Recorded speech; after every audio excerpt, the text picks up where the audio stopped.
நீங்கள் உதவி இயக்குனராக ஒர்க் பண்ணதுன்னா ராமநாராயணனும் மகாராஜன் மட்டும். ராமநாதன் கிட்ட தான் ஃபஸ்ட்டு சேர்ந்தது. ம். அவர்கிட்ட அதிகப்படமாக அவர்கிட்ட தான் நான் ஒர்க் பண்ணேன். நான் வந்து ஃபஸ்ட்டு சேரும்போது ராமநாராயணன் சார்னா ஃபஸ்ட்டு சுமை, பட்டம் பறக்கட்டும், அவர் கிளாசிக்காக படம் பண்ணியிருந்தாரு. இது நம்ம நாடு, ஆமாம். சிவப்பு முள்ளி, சிவப்பு இப்படி புரட்சிகரமாக எடுப்பார். நான் சேர்ந்த நேரம் ஆடிவள்ளி, துர்கா, தைப்பூசம் பார்த்தா ஹீரோ ஹீரோயினை விட அனிமல்ஸ் ஜாஸ்தி. ஆமாம். நாய், குரங்கு, குதிரை, யானை. ஃபஸ்ட்டு ஆடிவள்ளியில் யானை தான் வந்துச்சு. அப்புறம் துர்காவில் பார்த்தா குரங்கும் நாய் வந்து நாயம். அப்புறம் செந்தில் பார்த்தா குதிரை, யானை, குரங்கு, நாய். அது ஆர்டிஸ்ட் கூட்டிகிட்டே இருக்காங்க. அப்படியே என்னடா அது ஒரு அனிமல்ஸாக போய்கிட்டு இருக்கே. நம்ம நினச்சி கிளாப் கொடுக்கும்போது ஒரு ஹீரோன்ட்டு கொடுப்போம், ஹீரோட கொடுப்போம். நம்ம போய் குரங்கிட்ட கிளாப் கொடுப்போம். நீட்டும்போது அது குறுக்க அப்படிங்கும், பயமாக இருக்கும். அப்போ தர்மத்தோட படம் ரிலீஸ் ஆகிருக்கு. அதை பார்த்துட்டு ரொம்ப ஃபீலாக வரேன். ஏடா இந்த மாதிரி படமும் நம்ம டைரக்ட் பண்ண மாட்டேங்கிறாரு அப்படின்னு நேராக உள்ளே வந்து அந்த நேரத்தில் உள்ளே இருக்கார் அவர். அப்போ மேனேஜர் வெளியே சார் ஒன்று கேட்டார். அப்போ சார் நான் உள்ளே போயிட்டேன். ஏன் பண்ணார், படம் பாட்டு வந்தேன். என்ன படம்? தர்மபுத்திர சார். எப்படி இருந்துச்சு? நல்லா இருந்துச்சு சார். சரி ஓகே, கேப் கிடச்சிது, விப்பிட்ட போட்டுருவோம்ட்டு. சார் இந்த மாதிரி படம் எடுக்கலாமா சார் அப்படின்னு சின்ன சிரிச்சார். சிரிச்சுட்டு நானும் ஒரு காலத்தில் இவ்வளோ படம் எடுத்து வந்தேன் ஐயா. என்ன இடையில சோறுன்னு படம் எடுத்தேன். 2 வருஷம் சோத்துக்கொள்ளி இல்லாமல் இருந்தேன். என்ன இப்போ தான் ஒரு ரூட்டை பிடிச்சி நல்லபடியாக போய்கிட்டு இருக்கு, அது ஒன்று பிடிக்கலையா அப்படின்னாரு. என்ன அப்படியே இருந்தேன். தர்மபுத்திர மாதிரி எடுக்கலாமா சார்னு. அதுக்கு அவர் இருக்கார் இல்லையா, 6 மணி நேரம் நம்மே எடுக்கணும், நமக்குன்னு ஸ்டைல் போய்கிட்டு இருக்கு போட்டுட்டார். சரி ஓகே, இது சரிப்பட்டு வராதுக்குள்ளே இருக்குது அப்படின்னா அப்புறம் 2 கூட இருந்தேன். அதுக்கு அப்புறம் அங்கேருந்து இப்படியே இப்போ நான் சரியாக வராதுன்ட்டு அப்புறம் அங்கேருந்து வெளியே வந்துட்டேன். இப்போ என்கியூஷன் ஒர்க் பண்ணேன். பிறந்தாலும் ஆம்பளை போகக்கூடாதுன்ட்டு. அவரும் அவரே ஸ்கூல், அவர் ஸ்கூல் தான். ஆனால் அவர் இங்கே வந்து கார்த்திகை வச்சு பாண்டி நாடு தங்கம், ஆமாம், இந்த மாதிரி வேறு மாதிரி சேனல் படம் எடுப்பார். ஸோ ஓகே, அப்படியே எஸ்கே போயிடலான்ட்டு வந்தேன். பிறந்தாலும் ஆம்பளை போகக்கூடாது அப்படின்ட்டு ஒரு படம் ஒர்க் பண்ணேன். அங்கே வரும்போது மகாராஜன் பழக்கம். மகாராஜன் அப்படி டிஸ்கஷன்லேருந்து அவங்ககிட்ட வந்து அப்புறம் எதிரும் புதிரும் தரணி, தில் துல்லா பண்ணார் இட்லி, அதில் நடிக்கூட நடிச்சிங்களா? ஆமாம். அதில் இணை இயக்குனர். அப்புறம் வல்லரசு மகாராஜ் பண்ணார். ரூட் அப்படியே மாற்றிட்டு வந்து இதுக்கடையில் சிநேகிதியை பிரியதர்ஷன் சார், அது நம்ம தான் டைலாக் ஃபுல்லாக. ஓ, அது வேறு மாதிரி சேனல் அது. அப்புறம் நிறம் மலையாளத்தில் பண்ணாங்க, பெரிய ஹிட்டு. அதை தான் இங்கே பிரியாதவர் ஒன்று பண்ணாங்க. பிரியதர்ஷனோட எங்கே உங்களுக்கு தொடர்பு? டும் டும் டும் பிரியதர்ஷன் இவர் மணித்தனஸ் சார் படம். அது எல்லாமே அந்த இடத்துல ஒரு ரவுண்ட் போயிருந்தேன். பிரியதர்ஷன்ட்ட யாரும் சொல்லியிருக்காங்க. நான் என்னோட இது எப்படின்னா சார், எந்த படத்தில் ஒர்க் பண்ணாலும் சரி, இப்போ வல்லரசாக இருக்கட்டும், எதிர்முதிர்மா இருக்கட்டும், நாளைக்கு சீன் இருக்குங்களே, இன்றைக்கி நைட்டு உட்காந்து என் வருஷத்தில் ஒன்று டைலாக் எழுதுவேன். அது டைலாக் ரேட்டு வேறு ஒருத்தர் இருப்பாங்க. ஆனால் நான் 2 மணி நேரம் சரி என் சைடில் ஒன்று எழுதி காலையிலே டைரக்டர் போய் நைஸாக பிட்டு கொடுக்குற மாதிரி கொடுப்பேன். சார் நான் வெளியே இருக்கேன் சார், அதில் ஏதாவது நல்ல பாயிண்ட் இருந்தால் எடுத்துக்குவாங்க. சிலது இது நல்லா இருக்குன்னு அப்படி எடுத்துருவாங்க. இப்படியே ஒர்க் பண்ணுற படத்துக்கு பூரா அந்த வேலையை பார்த்துட்டே இருப்பேன். அருமை. சிலருக்கு உட்படால் தெரியும், சிலருக்கலாம் அவங்க பேரண்ட்ஸ் ஒருத்தருக்கான் நல்லா எழுதுவான் அப்படின்னு சொல்லி அப்புறம் பிரியதர்ஷன்ட்டு சொல்லி அப்போ எழுதி கட்டு பிடிச்சி போச்சு. அப்போ சிநேகிதியை ஃபுல்லாக நான் அசிஸ்டன்ட் மாதிரியே ஃபுல்லாக இருந்தேன். மைசூர்லாம் இப்போ அப்போலாம் 20 நாள் ஷெட்யூல் ஃபுல்லாக அங்கேயே இருந்து ஸ்பாட்லேயே எழுதி கொடுக்குறது. ஆமாம், அவரோட மேக்கிங் வேறு மாதிரி இருக்கும் சார். ஆமாம், அவர் நம்ம இங்கே யூஸ்வல் மேக்கிங் இருக்காது. மேக்கிங் இவ்வளோ ரசித்து எடுக்க முடியுமா? நம்ம என்ன பண்ணுவோம், ஒரு லாங் ஷாட்டு, ஒரு சட்ஜஸ்டன், ஒரு க்ளோஸ் அப், இல்லை ஒரு ட்ராலி, உக்ரைன் முடிஞ்சு. இவர் அது வேறு டைப் இருந்துச்சு. இப்போ பேசிக்கிருக்கோம், சாப்பிட்டு வைக்கிறீங்களா, இந்த ஆக்ஷன் கண்டிப்பாக இருக்குல்ல, இங்கே வச்சு இந்த வைக்கிறது அந்த ஆங்கில் இந்த வைக்கிறது வருவார். ஒரு ஆர்டர் வருவார், க்ளோஸ்க்குள்ள பிரிக்கிறதே இருக்காது, ஒரு ஃப்ளோவில் வருவார்.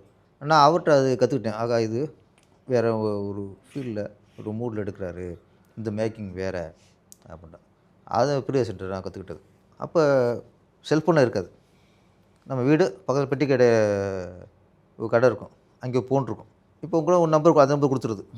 நீங்கள் கூப்பிட்டிங்கன்னா அங்கே வந்து சொல்லுவாங்க. அதுக்கு ஒரு காசு இப்போ ஒரு என்னமோ கொடுக்கணும். அப்படி ஒரு ஃபோன் வந்துச்சு.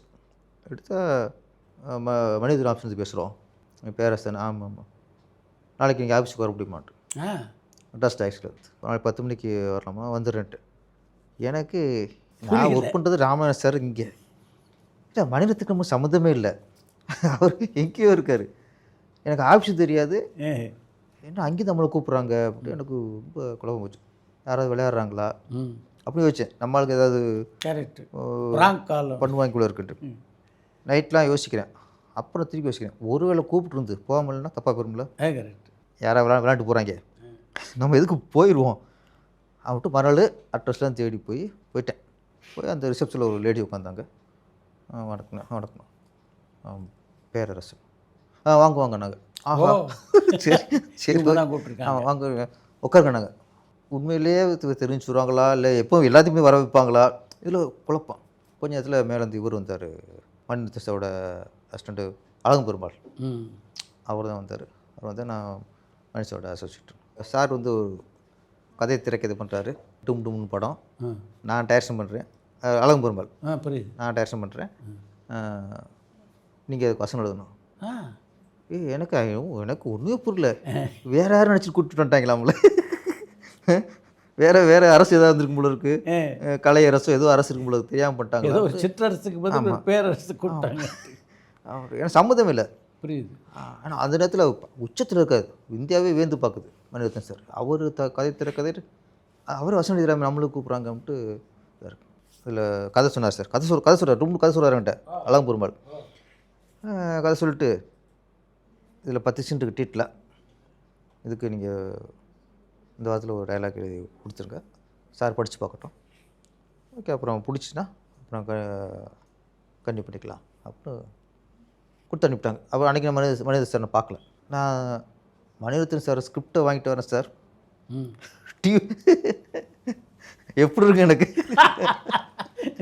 அப்புறம் என்ன ஓகே எழுதிடுவோம் அப்படின்னு 10 சீனுக்கு கதை சொல்லிட்டாங்க. அந்த மூடு, ஆனால் அது ஃபுல்லாக ஹியூமர் உள்ள மேடம். ஆமாம், நானும் எழுதிட்டு போய் அவங்க இந்த மேடம் தாங்க ரிசப்ஷனில் கொடுத்துட்டு சார்ட்ட சொல்லிடுங்க அப்படின்னு சொல்லிட்டு திருப்பி வர்றேன். ஆனால் அதுக்கப்புறம் ஒன்று கேள்விப்பட்டேன், இந்த ஸ்கிரிப்டுக்கு பெரிய ரைட்டரே சிலது எழுதியிருக்காங்க 2-3 பேர். அவருக்கு திருப்தி இல்லையா, இது வேறு சொல்லிவிட்டாங்க. அப்புறம் ஏன்டா பெரிய ரைட்டர் அவங்களே திருப்தி இல்லைங்கும் போது என்னடா இது வேலைக்கு ஆகாதுன்ட்டு வந்துட்டேன். நானும் மறந்துட்டேன். சரி வராது. 2 நாள் கழிச்சு திருப்பி போகணும். மெட்ராஸில் இருந்து பேசுகிறோம். என்னப்பா அது இன்னுமா கூப்பிட்றீங்க? ஆமாம், நாளைக்கு இங்கே 10 மணிக்கு வரலாமா சார், உங்களை பார்க்கணும்னாரு மணி சார். என்னடா அது இன்னும் பெரிய இதாக இருக்குது எனக்கு. மறுநாள் போனேன் சார். சூப்பர். போனேன். நாங்கள் ஒரு உட்காருனாங்க. ஃபஸ்ட் ஃப்ளோர் இருக்கார் அப்படின்ட்டு கூப்பிட்டு போய் ஃபஸ்ட் ஃப்ளோரை அது ஓப்பன் ஆகுது. ஆப்போசிட்டில் ஒரு சிங்கம் உட்காந்துருக்கு. அப்படியே இந்தியாவே கலக்கிட்டு இருக்க ஒரு சிங்கம் உட்காந்துருக்கு. அப்படியே போனேன். எது சார் கை கொடுத்து உட்காருங்கனாப்புல. அப்படியே சீட் நுனியில் உட்காந்துருக்கேன். டைலாக் படித்தேன். இந்த கதை மூடுக்கு கரெக்டாக எழுதியிருக்கீங்க, நல்லாயிருக்கு. இதே மூடில் நீங்கள் ஃபுல் ஸ்கிரிப்ட்டு எழுதி கொடுத்துருக்கேன். சரி சார்கிட்ட என்ன நடக்குன்னு எனக்கு தெரியல. ஏன்னா சரி சார்ன்ட்டு அவ்வளோதான். அவர் படத்தில் மாதிரி பேசினார். Okay, all the best. கீழே வரேன் சார். அக்ரிமெண்ட்டு ரெடியாக இருக்கு. அக்ரிமெண்ட்டு அதில் என்ன சம்பளம், அப்போ ஃபஸ்ட்டு 5 ரூபா 5000 அட்வான்ஸு அக்ரிமெண்ட் சைன் பண்ணுறாங்க. இது ஃபஸ்ட் டைம் அசிஸ்டண்ட்டாக இருந்துட்டு நான் இது வரைக்கும் எங்கள் அக்ரிமெண்ட் பார்த்ததே இல்லை. சரி, மணி சார் படத்துக்கு அக்ரிமெண்ட்டில் சைன் பண்ணோம்னா என்ன ஒரு விஷயம். அக்ரிமெண்ட்டில் சைன் பண்ணிட்டு வர்ச்சுவலையும் சைன் பண்ணிட்டு கொடுத்தாங்க. அதையும் வாங்கிட்டு ஃபுல் ஸ்கிரிப்ட் வாங்கிட்டு அதே டியூஷனில் உட்காந்துட்டு வரேன். அதே வந்து வாழ்க்கையில் இதெல்லாம் மறக்க முடியாத ஒரு நிகழ்வு. எந்த அடிப்படையில் மெட்ராஸ் டாக்கீஸில் உங்களை மணிரத்னம் கூப்பிட்டான்னு கேட்டிங்களா? எனக்கு ரொம்ப கேள்வி, எப்படி மணிரத்னம் சாருக்கு இந்த பேரரசுங்கன்னு தெரியும். அப்புறம் கண்டுபிடிச்சிட்டேன், நம்ம மனோபல சார். அவர் இந்த படங்களுக்கு நான் வசனம் எழுதுவேன் சொன்னல, நம்ம ஒரு வருஷம் எழுதுவேன்ட்டு. கரெக்ட். இதை பார்த்துருக்காரு. பார்த்துட்டு தான் போய் மணி சார் சொல்லியிருக்காரு, இந்த மாதிரி பேரரசு ஒரு அசிஸ்டன்ட் டைரக்டரு, டைலாக் நல்லா எழுதுவாப்பில், அந்த ஹியூமர் நல்லா பண்ணுவாப்பில், நீங்கள் என்ன அவர்கிட்ட என்ன எழுதி வாங்கி பாருங்களேன் அப்படின்னு மனோபல சொல்லித்தான் அவர் கூப்பிட்டு டெஸ்ட் வச்சுருக்காங்க. ஆமாம். அதனால் நான் என்ன நினைக்கிறேன்னா, நம்ம எங்கே உழைச்சாலும் நம்ம உண்மையாக உழைச்சோம்னா எங்கேயோ ஒரு இடத்துல அது பலன் கிடைக்கும். நம்ம இது இவ்வளோ தான் கொடுக்குறாங்க, இவ்வளோ உழைச்சா போதும், அப்போ வேலை ஏமாத்துறது, அப்புறம் இந்த பேட்டாவுக்காக போகிறது, சாப்பாடுக்காக போகிறது, நம்ம அதை விட பல மடங்கு உழைப்பு காட்டும்போது எங்கேயாவது ஒரு அங்கீகாரம் கிடைக்கும். அங்கேயே நான் கற்றுக்கிட்டேன். அப்போ நம்ம எங்கேயோ ராமதாஸ்கிட்ட இருந்தது, மகாராஜனுக்கு எழுதணும், தரணிக்கு எழுதணும், இங்கே மனோபல சார் எங்கேயோ அவர் எப்படி பார்த்துருக்காரு, மனோபல்கிட்ட நம்ம காட்டணும் இல்லை, கவனிச்சிருக்காங்க. அப்படி தான் அந்த வாய்ப்பு வந்துச்சு. நான் போய் சூப்பர் ரூட்டில் போய் வாய்ப்புக்காக போகல, கரெக்ட். விஜய்கிட்ட போய் நான் வாய்ப்புக்காக போகல. எப்படி வந்துச்சு, எங்கேயோ ஒருத்தர் பார்த்துட்டு அவங்கள கூப்பிட்டு கதைக்கணும். அப்போ அங்கேயே நினச்சேன், அப்போ நம்ம இங்கே போகல, அப்போ யார் ஆண்டு அனுப்பியிருக்கான் எங்கேயோ உண்மையாக உழைச்சதுக்கு. அதுக்கு அங்கீகாரம் இங்கே கிடைக்குது சவுத் சார்ட்ட, இங்கே கிடைச்சா நம்ம விஜய் சார் ஒர்க் பண்ணுறாரு. இதெல்லாம் நான் வந்து அனுபவம் பார்த்ததில்ல. நம்ம என்ன தான் நம்ம உண்மை இல்லைன்னா எங்கே போய் வாய்ப்பு கேட்டாலும் கிடைக்காது சார். நம்ம உண்மையாக இருந்தோம்னா ஆட்டோமேட்டிக் வாய்ப்பு கூட வந்துடும். நண்பர் பேரர் சார் வணக்கம் சார். வணக்கம் வணக்கம். இப்போ உங்கள்கிட்ட பேசுகிற வாய்ப்பு கிடைச்சது ரொம்ப சந்தோஷம் எனக்கு. Okay okay okay. உங்ககிட்ட வந்து கேட்கறதுக்கு இரண்டு கேள்விகள் இருக்கு சார் எனக்கு. கேளுங்க. வந்துட்டு நீங்க கமர்ஷியல் டைரக்டரா ஆரம்பிச்சு ஒரு 4 படம் பண்ணிட்டீங்க. பண்ணதுக்கு அப்புறம் பழனின்னு ஒரு படம் காதல் நாயகனா இருந்த பரத்தை வந்து வேற ஒரு பரிமாணத்துல மாத்தினவர் நீங்க. அந்த நம்பிக்கை எப்படி சார் வந்தது உங்களுக்கு? அதுக்கு முன்னாடி காதல் படங்கள்லாம் அவர் தொடர்ந்து பண்ணி வந்தாரு. அது எப்படி வந்துச்சுன்னா, நல்ல கேள்வி. திருப்பாச்சி பெரிய ஹிட்டு, சிவாசி பெரிய ஹிட்டு, திருப்பதி பெரிய ஹிட்டு, தர்மபுரியும் பெரிய ஹிட்டு. இந்த வெற்றியில் எனக்கு என்ன பங்கு, என்னால் ஓடிச்சா இல்லை பெரிய ஹீரோவை வச்சு பண்ணாமல் அவங்களுக்காக ஓடிச்சா, நம்ம உண்மையிலே ஒரு முழுமையான டைரக்டரா, இத்தனை கேள்வி வந்து நின்றுச்சு. அப்போ விஜய் சார் வச்சு, அஜித் சார் வச்சு, விஜயகாந்த் சார் வச்சு தான் நம்ம வெற்றி அடைஞ்சோமா? வரும்ல நமக்கு. நம்ம டைரக்டராக நம்ம என்ன நம்மளை எப்படி ஃபீல் பண்ணிக்கிறது? திருப்பாச்சி விஜய்க்காக ஓடிருக்கலாம், அஜித்துக்காக திருப்பதி ஓடிருக்கலாம், பேரஸுக்காக ஓடிச்சா டவுட் வரும். அந்த நேரத்தில் நான் என்ன பண்ணேன், ஒரு லிஸ்ட்டு போட்டேன். ரஜினிகாந்த், கமலஹாசன், அஜித்து, விஜய், விஷால், லிஸ்ட்டு போட்டு வரேன். சிம்பு, தனுஷ், ஆர்யா. இது போட்டும்போது ஆர்யாவுக்கு கீழே கடைசியாக பரத் இருக்கார். அந்த கீழே அந்த பரத்தை அப்படியே ரவுண்ட் பண்ணேன். இவர் வச்சு ஹிட்டு கொடுத்தா நம்ம டைரக்டர். அப்போ தான் நம்ம வந்து நம்ம வெற்றியை நம்ம ரசிச்சுக்கலாம். அப்படி சூஸ் பண்ண தான் பரத். அப்புறம் தான் பழனி. ஓகே, நம்ம அண்ணன் தங்கச்சின்னா விஜய், மல்லிகன் போடலாம். பரத் சின்ன ஹீரோ. அப்போ இவருக்கு இந்த மாதிரி சென்டிமெண்ட் சரி போகிற, அப்போ அக்கா தம்பி ஆகிரு. தம்பிங்கும்போது ஒரு வளர்ந்து ஒரு ஹீரோ செட் ஆகிருவாப்பில். பழனின்னு அந்த பரத் முடிவுனுக்கு அப்புறம் தான் நான் அக்கா தம்பின்னு ஒரு சாப்டர் எடுக்கிறேன். அதுக்கப்புறம் அக்கா கட்ட நாளாக இருக்கணும். ஃபஸ்ட்டு நாங்கள் மூவ் பண்ணது நதியா மேடம் தான் ஃபஸ்ட்டு நாங்கள் மூவ் பண்ணோம் அக்கா கேரக்டர். அப்போ அவங்க கொஞ்சம் பிஸி, வெளிநாட்டில் இருந்தாங்க. நம்ம டயத்துக்கு வருவாங்கன்னு டவுட் வந்துடுச்சு. அப்புறம் குஷ்பு மேடத்துக்கு போனோம். குஷ்பு மேடத்துக்கு கதை பிடிச்சி போச்சு. அப்புறம் குஷ்பு அக்கா, தம்பி பரத். நான் என்னையை டெஸ்ட் பண்ணிக்கிறக்கா எடுத்த படம் தான் பழனி.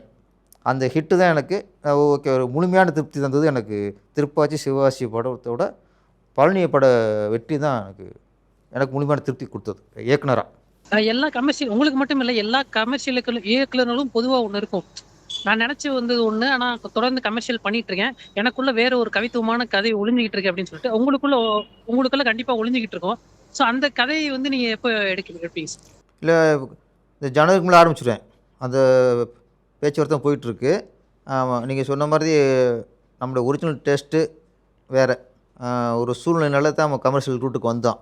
இன்னொன்று ஒரே ஒரு உண்மை எல்லோரும் ஒத்துக்கணும். இப்போ உள்ள இதுக்குள்ள நாங்கள் ஊர்லேருந்து என்ன மாதிரி நிறைய இயக்குனர் வருவாங்கள்ல, யாருமே கமர்ஷியல் படம் பண்ண போகிறோம்னு வரவே மாட்டாங்க.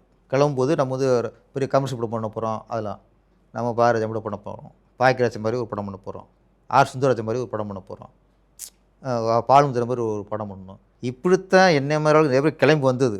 இங்கே வந்து நம்ம தோசை போட்டி போட்ட மாதிரி நீ கமர்ஷியல் படம் பண்ணுற மாதிரி சூழ்நிலை வரும். அதனால் அந்த காலகட்டத்தில் வந்து எல்லா உதவி இயக்குனர்களுமே கமர்ஷியல் படம் பண்ணுற லட்சியம் இருக்காது. அது சூழலில் மாறும். சிலர் வந்து அப்படி வந்துடுவாங்க, அவங்க ஒர்க் பண்ணுற இடம் கமர்ஷியல் டேரக்டர் போய் ஒர்க் பண்ணிடுவாங்க. இந்த சில சூழல் தான். இப்போ அப்படி இல்லை. இப்போ ஸ்ட்ரெயிட்டாகவே துப்பாக்கி சூடு அப்படின்னு வேறு மாதிரி இப்போ இருக்குது. நான் சொல்கிறது ஒரு 15 வருஷத்துக்கு 20 முன்னாடிலாம் இதான் மேட்ரு. அதனால் கமர்ஷியல் டேரக்டர் ஆகிட்டேன், நம்ம ஒரிஜினாலிட்டியை திருப்பி காட்டிடுவோம். உங்கள் அடுத்த படத்துக்காக வெயிட்டிங் சார். கண்டிப்பாக ரொம்ப நன்றி. கண்டிப்பாக. திரையரங்கில் வெற்றி பெற்றதுக்கு முன்னாடி விஜய் என்ன சொன்னார் உங்கள்கிட்ட? பேசினாரா? படம் பார்த்துக்கார் உள்ள. நான் சைடில் ஒரு 10 சீட்டுக்கு இது ஓரம் உட்காந்துருக்கேன். அதை பொண்ணு பார்த்துட்டு இருக்காரு. வெளியே வந்தார். ஃபஸ்ட் வார்த்தை.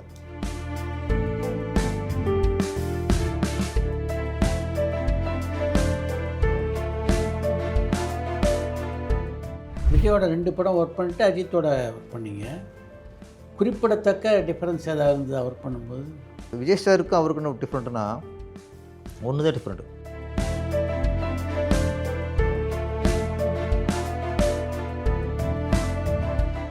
நீங்கள் உதவி இயக்குனராக இருந்தபோது உங்களோட நெருக்கமாக பழகின நட்சத்திரங்கள் யார் யார்? அவங்கள்ட்ட நெருக்கம் பண்ணது அங்கே ராமநாஸ்டர் இருக்கும்போது